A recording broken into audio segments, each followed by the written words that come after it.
Hello, everyone. Happy Wednesday. It is 12 o'clock. And I am coming out here for information session number 3. And so I am going to wait a few moments for a couple people to join in. I am going to say this is my first time doing both Facebook and Instagram Live. My first time on Instagram Live, so if I don't have a description and commentary there, that's part of the reason. Just figuring that platform out, and these interesting times is forcing us to kind of get abreast of technology really quick, really fast. As people are coming in, hey Cliff, thank you for joining me today. I am going to ask people as they come in and join to please grab pen and paper so that not only you can take notes, but if you have questions that you think of and maybe didn't get a chance to ask or want to be able to ask me a little bit later, you have it and you don't forget about it. So again, I want to say thank you, and a couple of feedbacks that I received before is I'm going to go ahead and use my hand sanitizer right here. And I'm going to use it because I am notorious for touching my face. And so I'm going to touch my nose and my eyes, and that's just the way that I talk. So my hand sanitizer, as you can see, to stay healthy in these moments. So I wanted to come out today again to do information session number 3. I wanted to provide some financial tools and tips and resources to be able to endure during this challenging times right now. And so again, I thank you. I appreciate you taking time to come out here and join me. Please throughout, if you have any comments or questions, please post your comments. Let me know that you can hear me. Let me know if everything is set up okay. Because again, this is my first time doing both Facebook, and Facebook has made a little change to their how you set up and go live. So let me know you're out there. Let me know if you can hear me, if everything is okay. Hey Danny, thank you for joining me. So I just want to again share a little bit about myself. So a lot of people know me as a realtor, a real estate investor, someone who also invests in real estate, general contracting. But before I recently, in the past few years, got into real estate, I was been in financial services, basically a financial advisor in the industry over 20 years. And a lot of times my clients that I deal with, they ask the question like, well, I need to get finances or money to before I can utilize your services. And that's not really the truth. What happens is you utilize my services to help you maximize what you have. So I want to take the time today to make sure that I can provide some information. If you have questions, there's a lot of things that are going out here. And so I really wish that, people would do a couple things. When you see something on Facebook in an article, click on the link and read the article. Is it a credible news source? Is it information that's really relevant? A lot of times it's just headlines and there's not even any information that's attached. Like the other day, someone had a picture where it says, Mike DeWine to cancel or close liquor stores, and when you open it up, it was some other kind of something that came up, which is totally not accurate. So I want to be a source of credible information in my field being financial services and real estate. So I can't tell you about the medical community or healthcare, but I can tell you about those two. So with that being said, I really want to recap really quick about the other 2 sessions. So in session number 1, I came out and shared with everyone, please take this time to, 1, create a budget. If nothing else, write down all of your expenses. This is critical because it gives you an opportunity to see where you are. It gives you an opportunity to see where you stand economically. We won't know how helpful or not helpful stimulus checks are, or unemployment, or what other resources that are out there if we don't know where we stand right now. And so please take the time to 1, create a budget, write everything down so you can have your snapshot. Two, please contact each one of the 3 credit bureaus and request that they stop reporting to your credit report.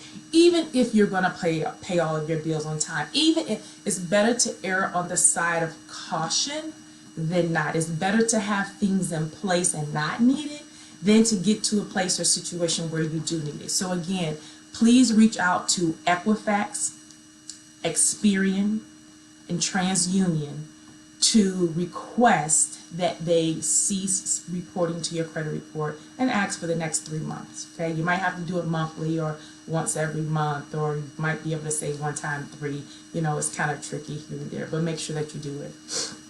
And third, please, please, please call all of your creditors, all of them. Call your student loans, your credit cards, call your, hey, thank you for joining me. Click out there on Instagram as well. Hey, Danny, thank you for joining me. Let me know if you can hear me. Thanks, Sheila. I see you out there as well. Call all of your credit cards, your student loans, your mortgage company, any revolving debts that you have. Call them. And call them and ask each and every one of them what resources they have available to help you. Don't immediately say, hey, suspend my payments or whatever, because you want to see what resources they have. And I was talking to a client the other day, and he had shared that every one of his creditors that he called, each and every one of them had a different tool. They had a different resource that they had available to help. So it's not a cookie cutter process. It's not going to be the same across the board. So it is imperative to please, please, please. We can't say we don't have time. Come on. No one can say, I don't have time. Now, there are some people who are still working. I get it. There's people who are at home and are having to homeschool their children and help them with their school work, or try to find additional means of helping their clients. I get it, but there is no better time than right now to address these issues. So please make sure that you call all of your creditors. Hey, Michael, thanks for joining me. Hey, Sherry, thanks for joining. So again, call all of your creditors, ask them what resources they have available for you. Even if you still have the money, even if you have the resources, call them anyway. Again, just call them to see what is available to you. Particularly student loans, don't think that it's by default that they're going to automatically defer your payments. That is not the truth. There are some situations, or there's some type of student loans that are government guaranteed, and there's some independent student loans. And so there's different situations. All student loans are not the same. All scenarios are not the same. So call them, ask them if they can defer them, if they can put them on the back, if they can stop, Now, interest rates have been ceased, but it doesn't mean that the payments are not required. Hey, Andre, thank you for joining. Hey, Mom, thank you for joining. So again, I want to recap those 3 things. 1, create a budget, write down all of your expenses. 2, call all 3 of the credit bureaus, Equifax, Experian, and TransUnion, and ask them to cease reporting to your credit report. And 3, call all of your creditors, all of them, and ask them what is it that they could do for you at this moment, okay? Even if you kind of don't need it, still call them and ask, because that's part of what we're going to be using is to build this roadmap. So it's really critical that you do that.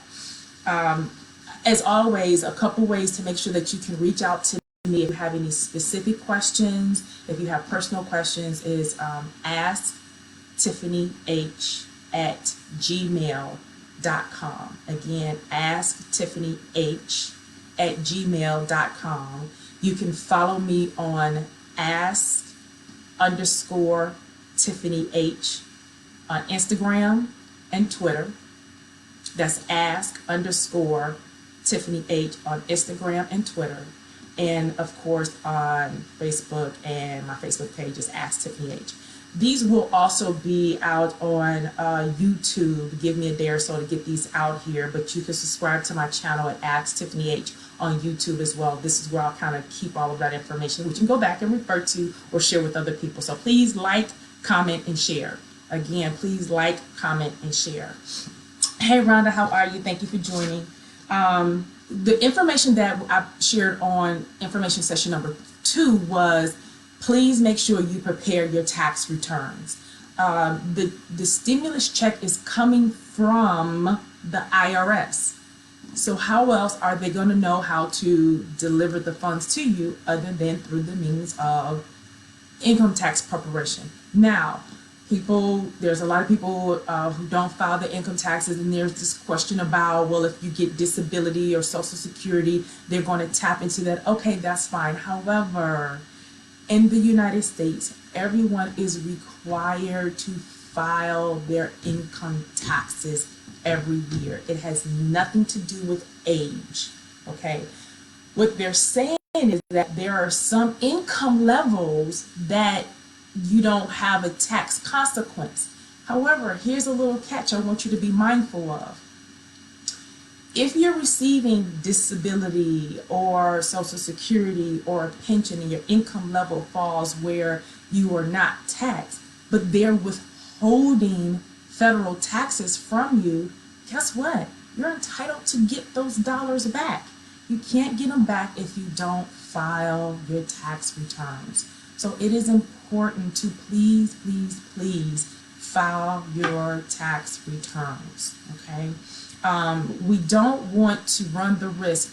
People are asking questions, well, what if I owe taxes? If you file and you owe, then you can make payment arrangements. And just because you owe doesn't mean that it's going to be offset for them giving you the stimulus. Like you should have, you will file, you set up a payment schedule for what you owe, and then the stimulus check will come here. Now, the question on whether or not you owe back child support, yes, it is possible that it can be offset. But again, I'm going to say contact your tax advisor as far as what you may be able to do around that, as far as having payment plans, things of that nature. But at the end of the day, information session was about, please prepare your federal tax returns, your state tax returns, so that you don't miss out on this opportunity. Hey Nina, hey Katie for joining me, thank you. So I wanted to provide those. So here's the main gist of what I wanted to be able to provide today. We did the recap. We have that information out here. There is no greater time than right now that you can create kind of like a financial lifeboat, so to say. And there's no cookie cutter process to this. This is customized, but these are just some very high level tips that you can do during this time. And so if we're talking about a roadmap, get your pens, get your paper out, write down some of these notes that I'm going to share with you, and write down these numbers just so that here's a scenario, because I'm just going to give you this hypothetical. It's not across the board, but just so that you can kind of get a gist of how you can leverage today, this moment in time. So, and in the meantime, again, if you have any questions, please put your questions out here. Hey, David, thanks for joining. Put your questions out here, and if you feel like you don't want to put it out private, you can definitely contact me and we can have one-on-one sessions as well. So today's roadmap pertains to people who are still working, people who are still getting a consistent source of income. For those of us, or for those who are out here who are furloughed, laid off, downsized, temporarily not working, an entrepreneur, please contact me and we can talk about some individualized, customized sessions that we might be able to do and kind of help you. But this right here is how to leverage a time like this to help you if you're still working, if you're still receiving income coming in, okay? And so here's some strategies that you can do. So take, for example, across the board, everyone is, government, federal, local, and everyone is saying, hey, provide resources for individuals for anywhere from 3 to 4 months, okay? So when you call your credit cards, the conversation is about, hey, for the next 4 months. Again, one client I talked to, they provided him a 12-month service of how they can help him. And so it wasn't just now, it was 12 months. So that's awesome. So let's say for the next 4 months, we have this situation where we have creditors who are, and lenders who are out to help us and provide us assistance. Okay. Hey, Tracy, thanks for joining. So imagine for the next 4 months, write this down. Let's say you have student loans And your student loans, you pay on average, let's say $250 a month for your student loans. $250 times 4 is $1,000. Let's say your car note is $450 a month.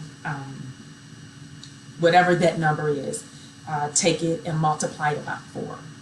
So 450 times 4 is $1,800. Now let's say your credit cards, if you take all your credit cards and just the minimum payment, on all of your credit cards, let's say you were paying $350 a month minimum on all of your credit cards. So you take that and multiply that by 4. That's $1,400 or $1,400. Let's say you had other credit cards, or not credit cards, but revolving debts, because there's line of credits, unsecured debt. Let's say you were financing something here or there, second mortgages or something like that, but some type of revolving credit. Say the average payments on those are $150 a month. You take 150, multiply that by 4, that's $600 a month. Let's say you have a mortgage payment. Mortgage payment can range, so I'm gonna just pick a number, say $1,200, $1,300 a month. $1,300 a month for your mortgage payment. Take that, multiply that by 4, that is $5,200 a month, right? You take all of those and add those up. So we had 1,000 over 4 months for our student loans. We had 1,800 over 4 months for our car note. We had 1,400 over 4 months for our credit cards.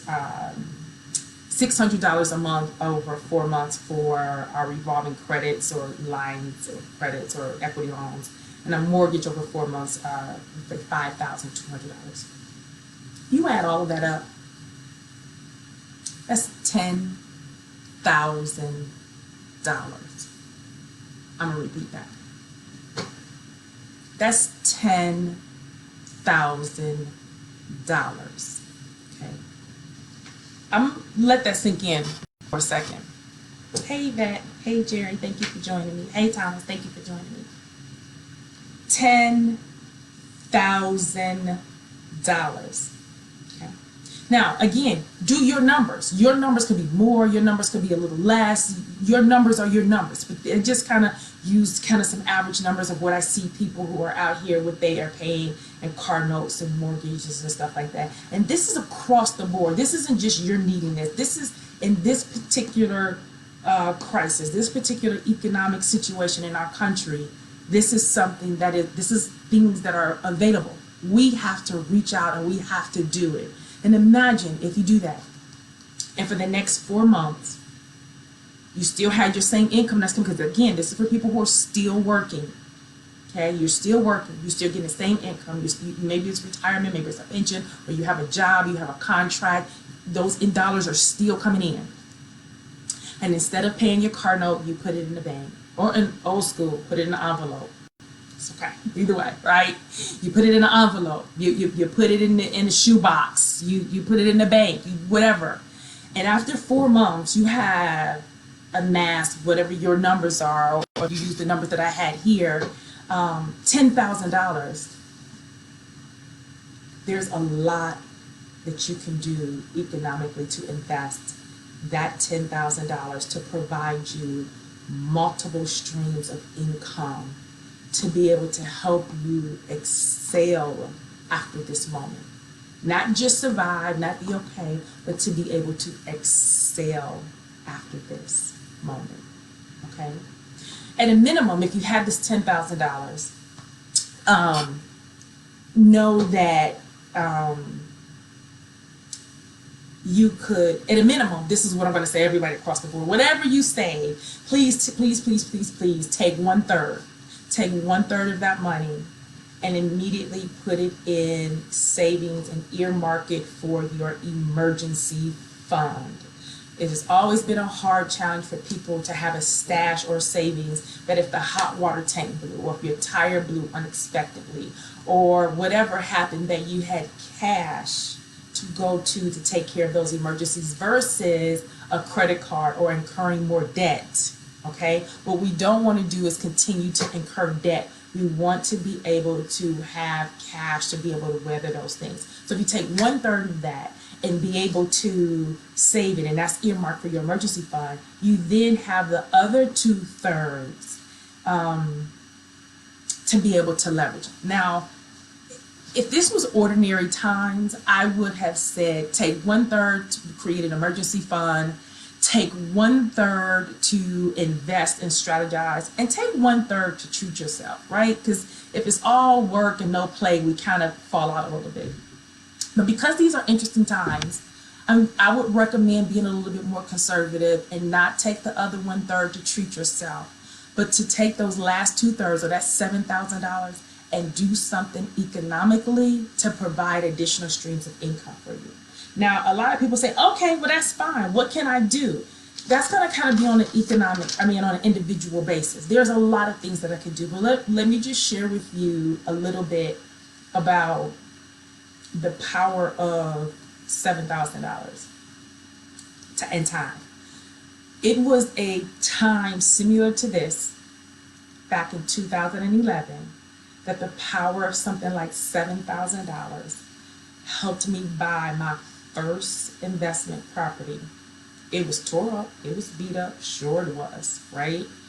But I bought 4 walls and a door. 4 walls and a door, like $5,000. Okay? And every 2 weeks when I got paid, I fixed it up. It took me 6 months, yes. It took me 6 months, yes, to fix it up. Didn't know what I was doing, I was clueless, right? But here's one fundamental truth, that if you take one step, the universe will take several steps and open up to you wherever it is that you're trying to go. You don't have to see the end. You just got to take a step in the right direction, right? And I'm not saying that real estate is for everybody. Please do not misunderstand what I am saying here. I'm not saying everybody run out here and go become the next flipper or the. I am just sharing with you the power of when you have dollars as an investment and you can use it to find additional streams of income. But you gotta have the cash. You gotta have it. You can't tell myself, oh, I'm gonna go to the bank and finance this. Oh, I'm gonna, no, right? The financer is, the bank is not gonna extend loans for you to go out here and try your hand at flipping a house or try your hand at rental income. You have to have skin in the game. And how you can do that is a time like this, okay? And so after I bought that first one, I took it, I rented it out, and then I saved the money from that one and bought the next one, and so on. It's like Monopoly. It really is, right? It's like Monopoly, and you can do this. And again, I'm not saying it has to be in real estate, but it has to be in something. And so my goal today is just to share with you the power of utilizing these resources today. Now, what is going to be the best thing for you? I'm going to have to say it's an individual basis. It's based upon your family situation, your family status, your income level, what your occupation is, and what your risk tolerance is like, okay? But either way, or no matter which way, I just recommend just do it. If you do nothing else, just do it, okay? So again, recap. If you are still working, if you are still receiving an income, please stop. Allocate a time out of your schedule every day and call them and ask them what they can do. If you can defer your student loans for 4 months, take that money and save it. If you can defer your mortgage payment for 4 months, whether they put it on the back end, that's fine. Do it. Do it and take that money and save it. If you could defer your car note for 4 months, take it and save it. If you could defer your credit card payments, take it and save it. But the power of this is to take the money that you're not paying on your bills and set it aside and let it accumulate. Because if you can amass $10,000, I can guarantee you'll be in a much better financial position and situation today, having $10,000 in your pocket, than you were before all of this happened. And all of this is available to you with no negative consequences. You didn't have to file bankruptcy. You don't have to have negative credit report. You don't have to have all of these tarnishes that are going to happen to you at this moment in time because of what we're all going through. These are tools and resources that are available to you. So again, reach out to me, contact me, email me, and I will be more than happy to sit down with you on a one-on-one basis and create a strategy, create a game plan that is best for you. Help you create this budget and see where your expenses are, see how much you can personally save and make this happen. And so that at the end of this, I want to be able to hear us say by the end of this month, it was crazy, it was hectic, and in all this mayhem, this was the great opportunities that did happen, right? Because I'm looking, right? I'm looking, I'm saving, I am trying to figure out what is my next opportunity to be able to maximize the situation.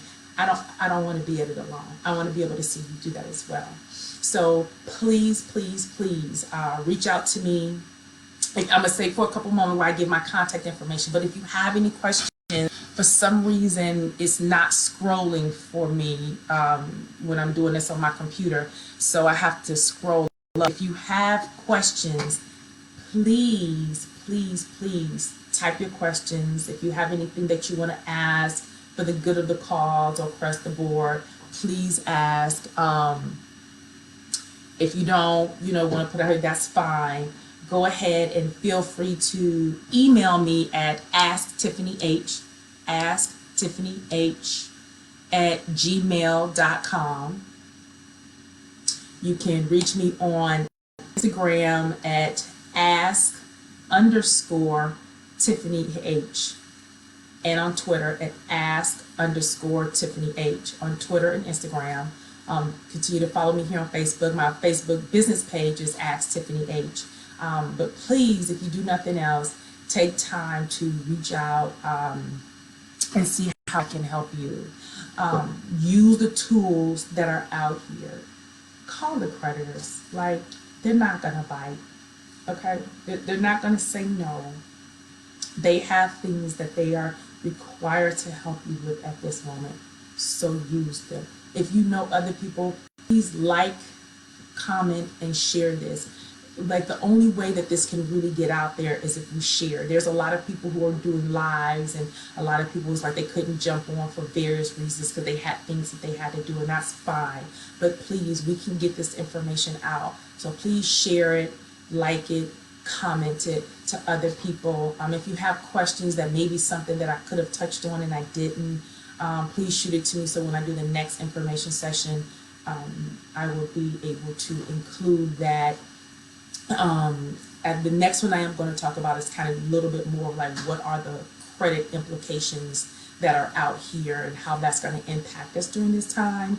But I will still follow up and be able to have additional ones where we're talking about how you can really leverage that this time that's going on right now. So again, I appreciate all of you who took time to come out here and join me on Facebook Live and my first Instagram Live as well. Technology is our friend. We can use it. We have to do better at maximizing that. And if you or anyone you know who could utilize my services or benefit from any of this information, please have them contact me. Send me their information. I'll reach out to them and contact them. And again, I can't stop touching my face and my nose, so here's my hand sanitizer. I'm going to keep my hands sanitized. Do the best you can to stay at home. It's tough, even for extroverts like me. But check on the seniors and elderly out there. Make sure that they're okay. Share the paper towels, please. Okay. And again, I'm always here to help. Ask Tiffany H. If you need anything or if I could be of any assistance, please feel free to reach out to me. Thank you very much, and I appreciate everyone. Have a great day now. Bye-bye.